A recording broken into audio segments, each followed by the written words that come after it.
So here we go, Dragonary study, we're calling this study number 13. Now this was actually a drawing that I had in the studio, and it wasn't one of the original 10 for Dragonary, but I do, I do a lot of drawing of dragons, so there's a few extras around. Now, again, the approach was the same with this. I scanned in the sketch, transferred this, to the board through printing the sketch out on a archival material, mounting it down with matte medium, and then a few coats of matte medium over top of that. That's the starter way. Now, that preps the material and gets me down to where I still have my drawing off. It's off the camera somewhere, so I can look at that. I'm not obliterating the drawing when I paint over it. It's great to have that as a guide to refer to while I'm creating these more finished little studies.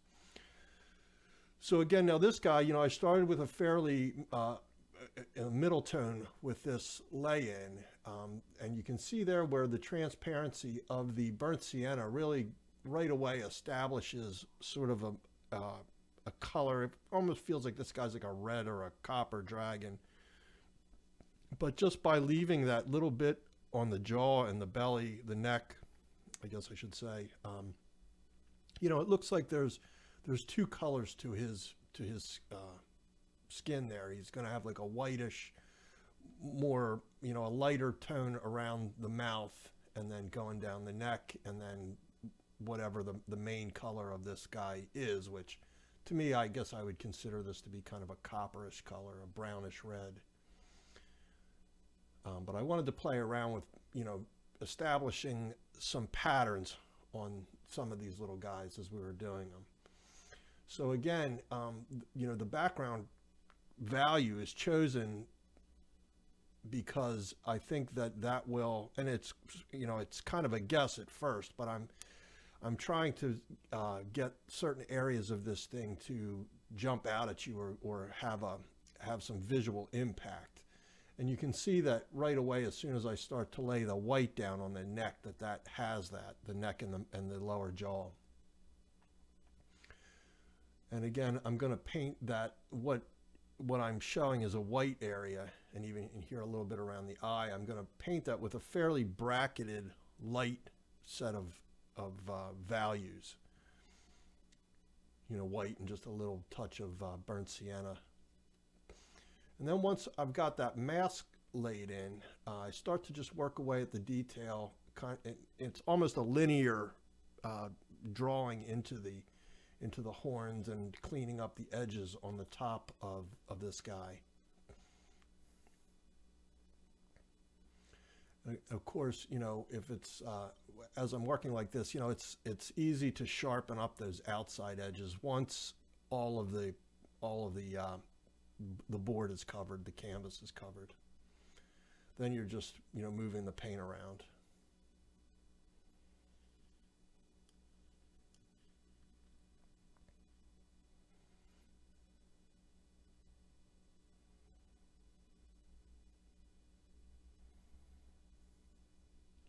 I also, try and keep in mind, when I'm defining the scales on the neck and stuff, that they really can show you some directional quality and some form on that neck. So I'm, aware of how I'm placing that.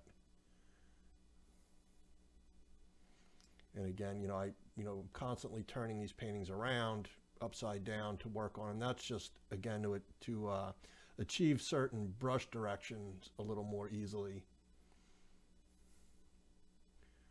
And with the horn here now, because now at this point, everything I'm painting in and will finish about this guy is, he's completely covered with paint. So I'm really working wet into wet now. And I think that's a great, it's a great way to get these little textures and little pieces of where the horn, might have little scratches and things like that in them.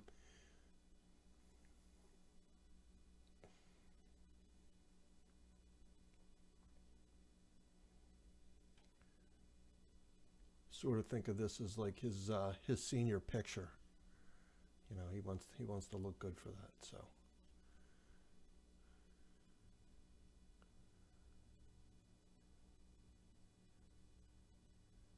And now again, like with the scales, you know, I'm playing up some highlights that make the neck seem round, but I'm not really going in and doing every little scale.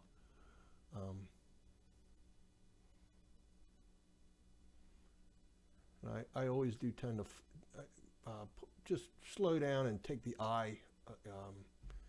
You know, the eyes, you're on almost everything. You always look at the eyes. I don't know, you know, I don't know why that is, but so I'm always a little more careful when I'm developing the texture around the eye. A little more highlight on, and this guy's looking pretty good.